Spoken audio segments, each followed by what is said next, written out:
So what are the keys to poker bankroll management success? If you don't know, stick around because we're going to talk about bankroll management in today's Poker 101 lecture.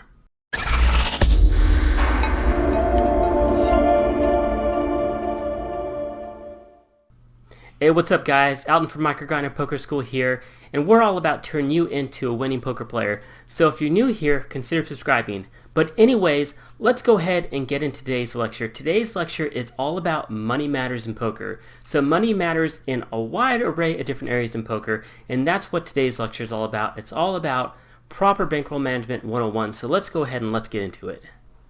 Proper bankroll management is probably one of the biggest overlooked areas in poker today, and it's one of the biggest reasons why a lot of people end up going broke and quitting the game. So when we talk about bankroll management, we're talking about all sorts of different aspects. And number one, how many buy-ins do I need when I'm starting to play if I'm going to be a tournament player or a cash game player? Also, how much should I buy in with when I'm sitting down at the table? And also, when should I take a shot to move up in stakes and when do I need to move back down? And really, how many buy-ins do I need when I move up to these different stakes and when I move back down? All this encompasses bankroll management, and that's what we're going to talk about today.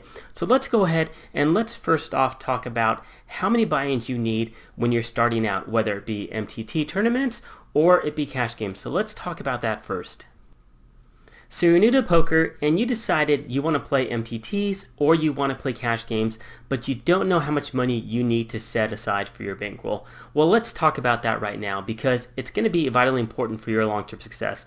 So let's first talk about cash games. For cash games, on a more of a conservative side, a lot of people are going to recommend anywhere between 40 and 50 buy-ins at whatever stake that you're playing because it's not uncommon to go on 20 buy-in downswings for a good player. And if you're a not so good player, then your downswings are going to be even a lot bigger. Now, for a more aggressive approach to bankroll management, you can even go as low as 15 or 20 buy-ins. But I wouldn't recommend that for a beginning poker player. Myself, I consider myself a bankroll nit. I have more of a conservative style for cash games, and so I typically like to have around 40 buy-ins, even though I rarely ever risk going broke. But if you're a beginning player, I'm going to recommend you go the more conservative route. Now there are, let's say, there's more concrete ways to determine your actual bankroll management needs. We can use a variance calculator. We can put in your win rate and all this stuff. We can put in your standard deviation. And it's going to tell you what you actually need for your bankroll management needs. But if you're new to the game, you're not going to know this information. You're not going to have that data. So my recommendation for a cash game is anywhere from 20 buy-ins if it's going to be on the more aggressive side, or 40 to 50 buy-ins if it's more on the conservative side. Now, if we're talking about tournament poker, if we're talking about MTTs, it's widely recommended that you have at minimum 100 buy-ins. And that's because the variance, the swings, in MTT and tournament poker is going to be much bigger than cash games. You can go on a very long timelines of not cashing, not making it into the money, or really not making a significant cash versus when you do hit a big one. So you're going to have these huge swings. You're going to have huge upswings when you get a big cash, and you're going to have lots of downswings where you're not cashing, you're barely cashing at all. So a lot of people are going to recommend around 100 buy-ins. If you want to be more conservative, then bump it up to around 150 or 200. And it also depends on the type of tournaments that you're playing. And if you're going to be playing a sit and go type of tournament, such as hyper turbos or turbo tournaments, or just sit and go tournaments, you're going to want to have more of a bankroll. So remember that it all depends on the structure as well.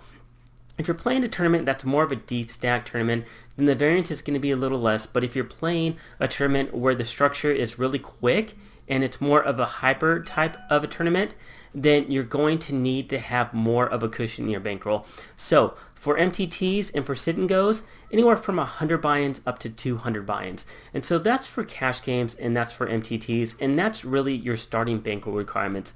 Now let's talk about how much you should buy in with.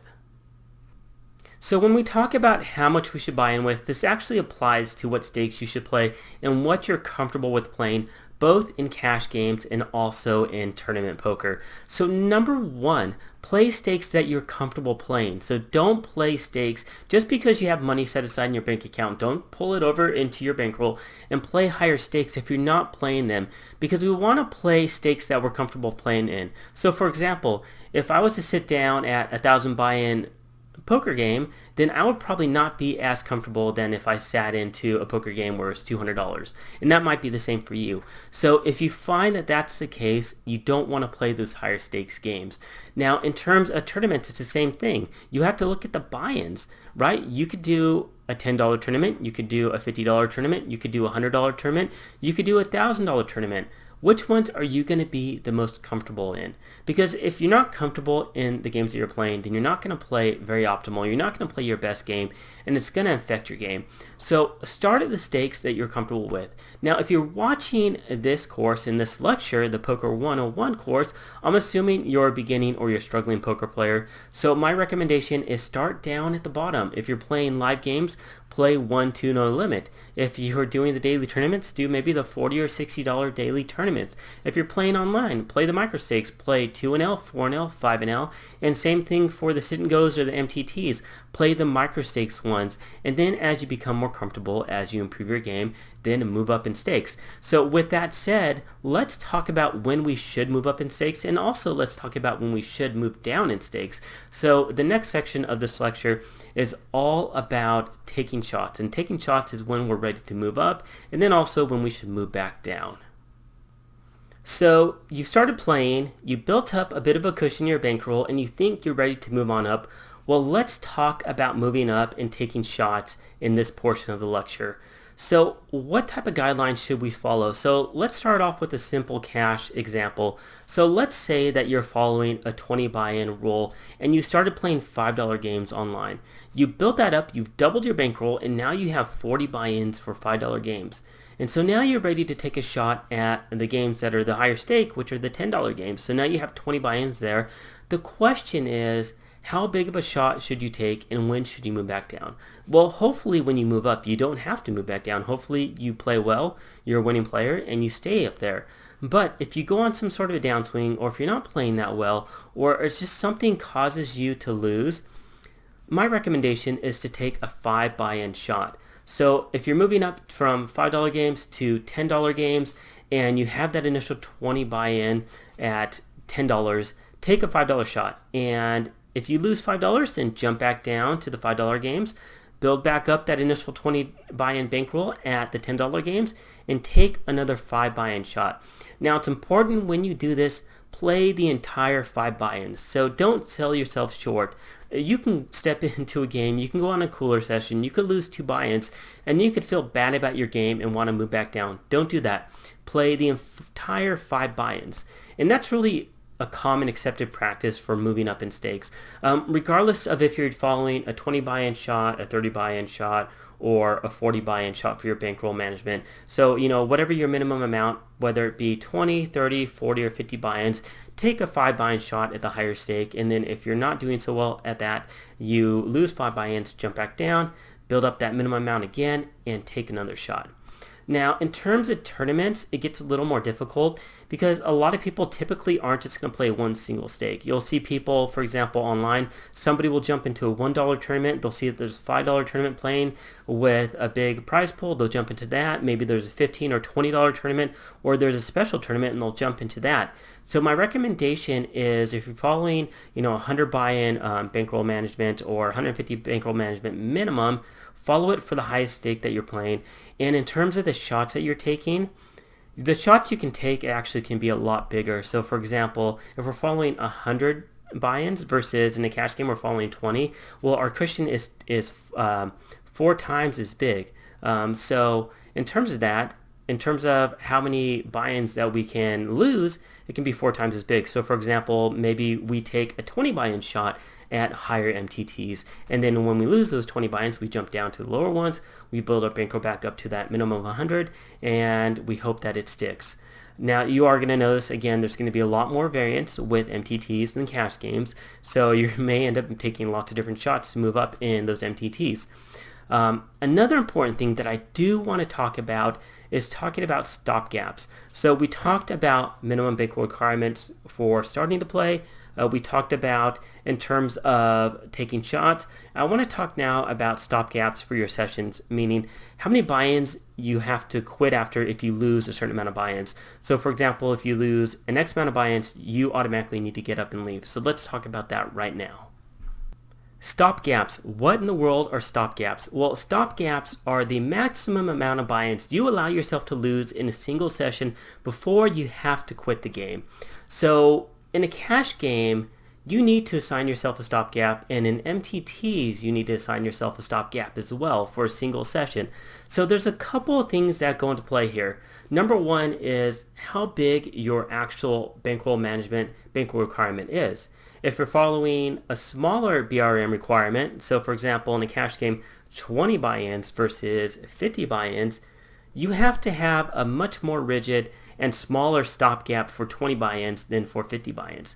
So for example, if I was following a 20 buy-in BRM rule, I may assign myself a stopgap that if I lose 3 buy-ins in a single session, I have to get up and I have to quit and I have to stop playing that session for the night. Now if I'm following a 50 BRM bankroll management rule, maybe I assign myself a 5 or a 6 buy-in downswing stopgap in a single session. So that's the first thing, and the same thing applies for MTTs. The bigger your bankroll, the larger the gap, but you want to assign yourself a stop gap. And so, it all comes down to, number one, how big your bankroll is, and number two, how good your mental game is. So if you suffer with tilt, if you feel like your mental game isn't the best it could be, then you want to quit sooner. If you find yourself going on tilt, then ignore your stopgap, get up, quit, take a break, stop for the evening. I don't care if you've only lost 1 buy-in or 2 buy-ins. If you feel like you're playing really bad poker, you need to stop, because I've talked to countless people that are students, and when they play on tilt, and I know myself, when you play on tilt, you don't play good poker, and you often end up just giving away chips that you shouldn't have given away. And in terms of the other flip side, in terms of gaining value, you don't get as much value because you don't play as good a poker. In terms of stop gaps for tournaments, of course, they're going to be bigger. So for example, for a 20 buy-in bankroll rule, I may give myself 2 or 3 buy-ins. So for example, for an MTT, we can make that 4 times as big, so maybe 10 to 12 buy-ins. And then if we are following 150 or 200 BRM, we can even bump it up even more. But it's vitally important that you assign yourself a stopgap and you hold yourself accountable to it, because if you're not holding yourself accountable to it, it's very easy for you to end up losing a lot more than you anticipated you would. So that's stop gaps. Now there's one more thing that I do want to talk about, and that's how much you should buy in when you're sitting down at a table in a cash game. It's going to be pretty basic in online games, but in live cash games it can vary a bit, and it's important to understand that you need to buy in with a specific amount based upon your skill level and also based upon what the other players are playing. So let's talk about that right now. So you sit down at a poker table and you're not sure how much you should buy in for. Well, let's talk about that right now. So if it's an online cash game, the answer is very simple. Buy in for 100 big blinds. They do have tables that they called capped tables, and they have those in live games as well. You want to stay away from them. You want to stay away from these capped games where they maximize the amount that you can buy in with. Maybe they maximize the amount that you can go all in with, or the amount that you can buy in with, and it's pretty much the same thing when they do it that way. So you want to stay away from those capped games where they cap it at around 30 big blinds. And the reason for that's simple. Number one, it's harder to get away with bluffs, and number two, we don't extract as much value with our value hands. So if you're playing online, go ahead and try to find a table that allows you to buy in for 100 big blinds and buy in with 100 big blinds. And if you ever fall down to around 80 to 85 big blinds, top back up to 100 big blinds. The reason for that is that we want to maximize value when we get value hands, right? Let's say we have $5 for a $5 buying game. Our opponent has $5. We have pocket aces. He gets pocket kings. We cooler him. Then we win 100 big blinds. But what happens if we only have 30 big blinds? Then we only win 30 big blinds off of him. So that's really the main reason for that. Now let's switch it around a bit and let's talk about live cash games. Live cash games get a bit tricky for a couple of reasons. Number one, a lot of the card rooms will allow you to buy in for a lot more than 100 big blinds. Some of them will allow you to buy in for upwards of 200 big blinds, or even match the biggest stack of the table. Now if you're watching this course, again, I think you're a beginning poker player, at least that's what I'm assuming. I would just say buy in for 100 big blinds, because you have to play a lot different strategy than when you're playing 100 big blinds than if you're playing 200 big blinds. So playing deep stacked is a lot more difficult than playing 100 big blind strategy because of the decisions that you're going to have to make. And you have to play different hands in different manners. Different hands have different strengths at 50 big blinds, 100 big blinds, and 150 and 200 big blinds. So if the standard default strategy that a lot of people teach is a 100 big blind strategy, my recommendation is for you to start at 100 big blinds. And if you start building up a stack and you're uncomfortable playing, let's say you double up a couple times, let's say you're up to 300 big blinds, if you're uncomfortable, go ahead and leave. Get off the table. You just won 200 big blinds. You don't have to play deep stacked. So anyways, that's going to be this portion of the course and this portion of the lecture where we're talking about how much you should buy in with. Well, that's going to conclude our introductory lecture on bankroll management. I need you to understand one thing though. This was by no means a comprehensive discussion on bankroll management. This was just an introductory lecture on it. If you want to learn more about bankroll management, go ahead and check the description area down below in this video, because I'm going to post links to other resources that I've written. I have articles on bankroll management, I have articles on taking shots, I have videos that talk about actually determining your actual real bankroll requirements based upon your win rate, your standard deviation, and all that stuff. I'm going to post a video where if you know this information, you can use a variance calculator and it's going to tell you your actual bankroll requirements. Now, if you have any questions, please don't hesitate to post your questions below. And also, if you like today's video, please give it a thumbs up. Again, if you like this Poker 101 course and this Poker 101 series, please let me know.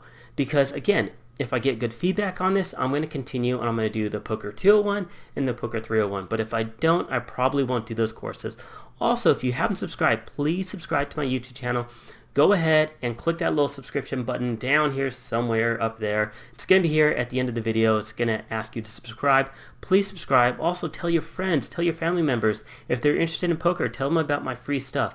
And also, if you guys are willing or able, please check out my Patreon account, because that helps me to produce more high quality poker training videos for free here on my YouTube channel. So again, thanks so much for watching my video, and stay tuned for part 3 of our Poker 101 course coming soon.